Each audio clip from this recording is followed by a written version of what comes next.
যারা বলছেন যে গণতন্ত্র হারাম, এবার আমরা তাদের কাছে প্রশ্নটা রাখতে চাই, তাহলে আপনারা বিপ্লব করার জন্য কি পন্থা অবলম্বন করছেন এটা জাতিকে জানান।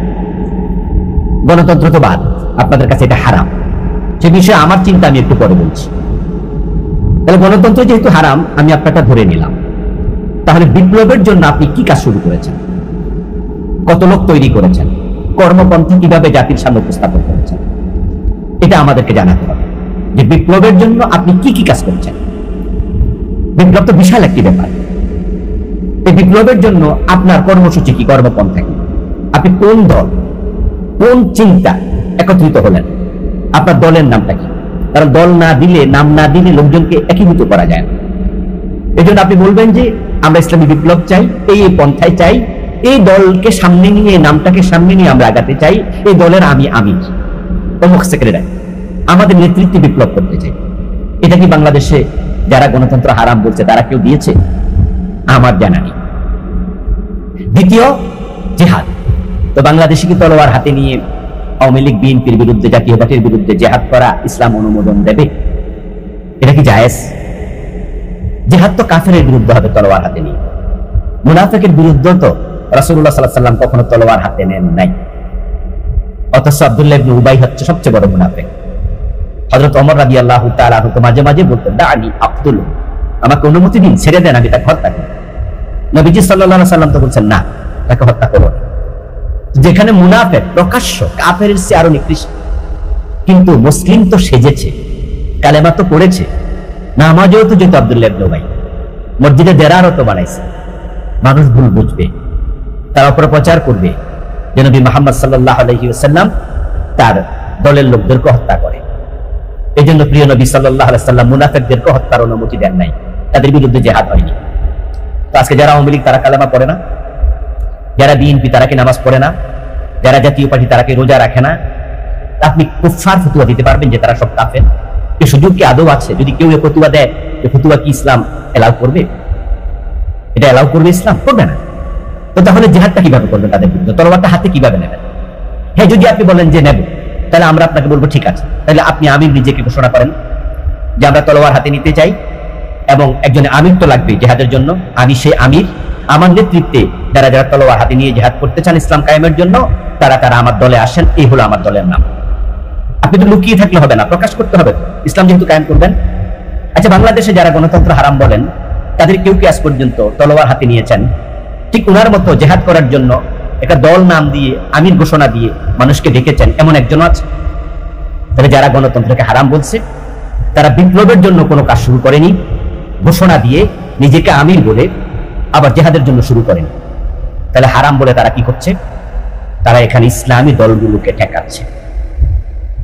তারা ইসলামী দল যেগুলো গণতান্ত্রিক প্রক্রিয়ায় বাংলাদেশ ইসলাম কায়েম করতে চায় তাদের ভোটার কমাচ্ছে, তাদেরকে হেয় করছে, বলছে যে এই আলেমরা, এই ইসলামী দলগুলো তারা হারামের মাধ্যমে ইসলাম কায়েম করতে চায়, তাহলে হারামে যাওয়া যাবে না।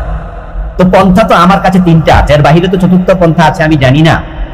ইসলাম কায়েমের জন্য, খেলাফতের জন্য হয়তো জেহাদ, না হয় বিপ্লব, আর নচেত গণতান্ত্রিক পন্থা। তো গণতন্ত্র হারাম হলে বাকি দুইটার কাজ তো আপনারা করছেন না।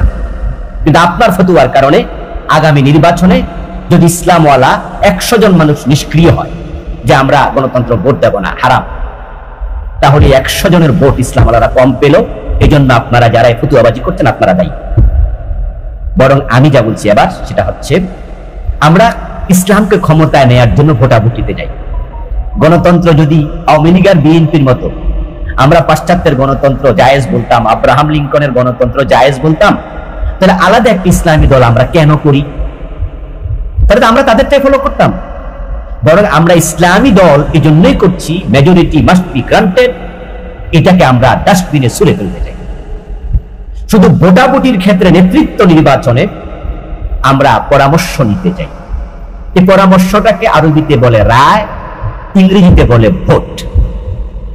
হযরত ওমর রাদিয়াল্লাহু তাআলা আনহু ইন্তেকালের সময় পরবর্তী খলিফা কে নির্ধারিত হবে তিনি 6 জনের একটা টিম ঘোষণা করলেন, এবং সেখানে তিনি বললেন যে আব্দুল্লাহ ইবনে ওমর রাদিয়াল্লাহু তাআলা আনহুকে তারা 6 জন যদি দুই ভাগে ভাগ হয়ে যায় 3-3, তাহলে তুমি পরামর্শ দিও, তুমি ভোট দিও। তাহলে 4 জন যে মত দেবে যার পক্ষে দেবে তাকে তোমরা খলিফা বানাইও। তাহলে এই ভোট দেয়া, রায় দেয়া, মত দেয়া, এটা হযরত ওমর রাদিয়াল্লাহু তাআলা আনহু প্রবর্তিত সিস্টেম। ইসলাম খেলাফত, এটা নির্ধারিত আল্লাহর আইনে চলবে দেশ, সমাজ, বিচার ব্যবস্থা, রাষ্ট্র ব্যবস্থা, ব্যক্তি জীবন, পারিবারিক। কিন্তু কোন প্রক্রিয়া নেতৃত্ব নির্বাচন হবে ইসলাম কিন্তু সেটা নির্ধারণ করে নাই। এই জন্য 4 খলিফার খেলাফত নির্ধারিত হওয়া কিন্তু এক সিস্টেমে ছিল না। আবু বকর রাদিয়াল্লাহু তাআলা আনহুকে মদিনার সাহাবারা একসাথে বসে দীর্ঘ সময় পরামর্শ করে এক পর্যায়ে উনাকে খলিফা বানিয়েছেন। ওমর রাদিয়াল্লাহু তাআলা আনহুর খেলাফত সরাসরি আবু বকর সিদ্দিক নিজে বলেছেন ওমর আমার পরে খলিফা হবে। আবু বকরের একরকম হলো, ওমর রাদিয়াল্লাহু তাআলা আনহুর আরেক রকম হলো, ওসমানের আরেক রকম হলো, হযরত আলীর আরেক রকম হলো। এটা প্রক্রিয়া, পন্থা মাত্র। তা আমরা বাংলাদেশে যেহেতু এখনো জিহাদের তলোয়ার হাতে নেওয়ার পরিবেশ নাই, তাহলে আমরা গণতান্ত্রিক প্রক্রিয়া হাঁটছি। তবে হ্যাঁ, আমরা বিপ্লবের পক্ষের লোক। আমরা মানুষকে গণতান্ত্রিক প্রক্রিয়া বলছি যে ভোট দেন, আসেন। কমপক্ষে বিপ্লবের পরিবেশ তৈরি হওয়ার আগ পর্যন্ত আমরা গণতান্ত্রিক প্রক্রিয়া ফলো করতে চাই। যখন আলহামদুলিল্লাহ এত বেশি মানুষ আমাদের পক্ষে এসে যাবে, ইসলামী খেলাফত তারা চাইবে, তাদেরকে নিয়ে আমরা বিপ্লব করব, রাস্তায় নামবো। যেমন জুলাই বিপ্লব হয়েছে, তলোয়ার হাতে নেওয়া লাগে নাই, 2000 শহীদ হয়েছে, শেখ হাসিনা পালাতে বাধ্য হয়েছে। আফগানিস্তানে বিপ্লব হয়েছে, তলোয়ার হাতে নেওয়া লেগেছে। সেখানে সরাসরি রাশিয়ার বিরুদ্ধে, তারা কাফের। পরে সরাসরি আমেরিকার বিরুদ্ধে, তারাও কাফের। বিপ্লব আমাদের সামনে আছে। ইরানের বিপ্লব হয়েছিল, ও বিপ্লব আমাদের সামনে আছে। বাংলাদেশের জুলাই বিপ্লব আমাদের সামনে আছে। কিন্তু লোকদেরকে ফতোয়া দিয়ে দূরে সরিয়ে দেবেন না। বিপ্লবের পরিবেশ তৈরি হওয়ার আগ পর্যন্ত গণতান্ত্রিক প্রক্রিয়া অনুসরণ করুন, এটা শান্তিপূর্ণ প্রক্রিয়া। তবে হ্যাঁ, এই গণতান্ত্রিক পন্থা ইসলাম কায়েম হবে কিনা সে বিষয়ে কারো কারো বিতর্ক থাকতে পারে, দ্বিমত থাকতে পারে। এটা কতটা কঠিন, কারণ একজন ইউনিভার্সিটি প্রফেসরের ভোটের মূল্য যাহা, রিক্সাওয়ালার ভোটের মূল্য তাহা, একজন হাইকোর্টের, সুপ্রিম কোর্টের বিচারপতির ভোটের মূল্য যাহা, একজন একবারে সুইপারের ভোটের মূল্য তাহা। এই জন্য এই প্রক্রিয়ায় আগালে আসলে ইসলাম কায়েম করা যাবে কিনা, এটা সম্ভব কিনা, এটা কত দূর, এই বিষয়গুলো নিয়ে আমাদের ভিন্ন ভিন্ন মতামত থাকতে পারে। কিন্তু এক জায়গায় আমরা একমত হতে চাই, আমার অনুরোধ, সেটা হচ্ছে বিপ্লবের পরিবেশ তৈরি হওয়ার আগ পর্যন্ত এই গণতান্ত্রিক শান্তিপূর্ণ প্রক্রিয়া অনুসরণ করুন।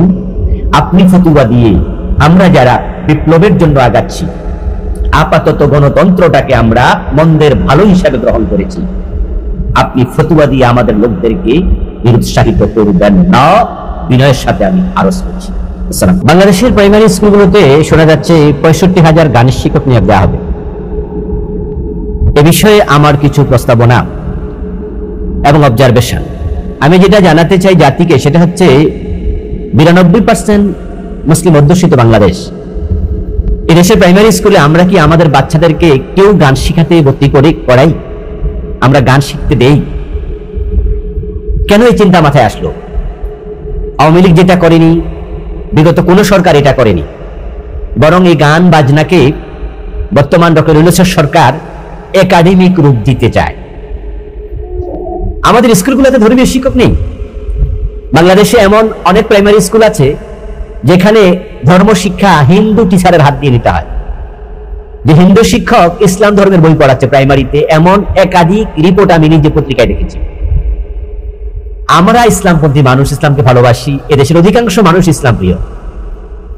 আমরা বলি ধর্মীয় শিক্ষক দরকার, কিন্তু সেখানে দিচ্ছে গানের শিক্ষক। এই সিদ্ধান্তকে আমরা বলি তাড়াতাড়ি বাতিল করতে হবে। কারণ যদি প্রাইমারি স্কুলগুলোতে ঢোল তবলা গান ঢুকে যায়, আমাদের বাচ্চারা বিপদগামী হবে। তাদের অন্তর থেকে ধর্মীয় চিন্তা চেতনা আস্তে আস্তে চলে যাবে। আর দেশের মানুষ যেহেতু ইসলাম প্রিয়, তারা যখন দেখবে নিজের সন্তানরা স্কুলে গিয়ে গান শিখছে, বাড়িতে এসে তবলা বাজায়, গান বাজায় এবং হাঁটতে হাঁটতে গান গায়, তখন তারা প্রাইমারি স্কুল বিমুখ হবে। তখন দেশের প্রাইমারি স্কুলগুলোতে স্টুডেন্ট থাকবে না। আমরা আপনাদের জানিয়ে রাখছি, যদি গানের শিক্ষক দিয়ে প্রাইমারি স্কুলে গান বাজনা, ঢোল তবলা এগুলো চালু করেন, তাহলে আগামী 5 থেকে 7 বছরের ব্যবধানে দেখতে পাবেন প্রাইমারি স্কুলে ছাত্র নাই। আর জাতির এত বড় প্রতিষ্ঠান ক্ষতিগ্রস্ত, এটা আমরা চাই না। আমরা মাদ্রাসা, মক্তব, যেভাবে আগাচ্ছে আমরা চাই প্রাইমারি স্কুলগুলো সেভাবে আগাক। আর আমাদের সন্তানরা বিপদগামী হবে এটা তো আমরা মেনে নিতে পারি না। এই জন্য আমরা বাংলাদেশের আপামর সকল মানুষের কাছে অনুরোধ রাখবো, এই বিষয়ে আমরা সকলে যেন কথা বলি। প্রত্যেক অঙ্গন থেকে কথা আসা দরকার। কাদের মাথায় ঢুকলো কুবুদ্ধি? এই সরকারের উপর কি জিন ভূত সওয়ার হয়েছে? যে সরকার 1 বছরের জন্য এসে, অল্প কয়েকদিনের জন্য এসে তারা এত বড় একটি আকাম করবে, এটা সুস্পষ্ট অপকর্ম, এটা কোনো কর্ম নয়। আমরা দেখলাম তারা পতিতার পক্ষে কথা বলে, তারা পতিতাদেরকে টাকা দেয়, তাদেরকে নাকি যৌন কর্মীর স্বীকৃতি দিতে হবে এই জাতীয় প্রস্তাবনা দিচ্ছে। এই সরকারকে আমরা অনুরোধ করবো, আমাদের রক্তের উপর দিয়ে আপনারা এসেছেন, যারা সরকারের বর্তমান উপদেষ্টা আছেন, আমাদের ছাত্র উপদেষ্টা ব্যতীত বাকি যে কয়জন আছেন, আত্মসমালোচনা করুন। এই বিপ্লবে আপনাদের কি ভূমিকা ছিল? আপনাদের সন্তানরা রাস্তায় কয়জন নেমেছে? বরং আপনারা উড়ে এসে জুড়ে বসেছেন। বিপ্লব হওয়ার পর আপনাদেরকে এখানে বসানো হয়েছে, তা আপনারা সুযোগটাকে উল্টা পাল্টা কাজে লাগাবেন না। বরং আমরা ইসলামপন্থীরা ফ্যাসিস্ট সরকারকে দেশ থেকে দূরে সরানোর জন্য, তাড়ানোর জন্য রক্ত দিয়েছি, জান দিয়েছি, জেলে গিয়েছি, আমরা রাস্তায় ছিলাম। আর ইসলামপন্থীদের সুযোগটা নিয়ে ক্ষমতা এসে আপনি ইসলামকে জবে করবেন, আমাদের সন্তানদের হাতে গানের তবলা ঢোল তুলে দেবেন, তাদেরকে গানের দিকে ধাবিত করবেন, সংস্কৃতির নামে অপসংস্কৃতি শিখাবেন, পতিতাদেরকে এস্টাবলিশ করবেন, এটা কিন্তু এই জাতি মানবে না। এই জন্য আপনাদেরকে বলবো, ধর্মীয় শিক্ষা খুবই জরুরি, এটা ফরজ মুসলিম হিসাবে। এই জন্য ধর্মীয় শিক্ষক নিয়োগ করুন। গানের শিক্ষক নিয়োগের যে সিদ্ধান্ত নিয়েছেন 65,000, এটাকে স্থগিত করুন। আল্লাহ তৌফিক দিন। আসসালামু আলাইকুম ওয়া রাহমাতুল্লাহ।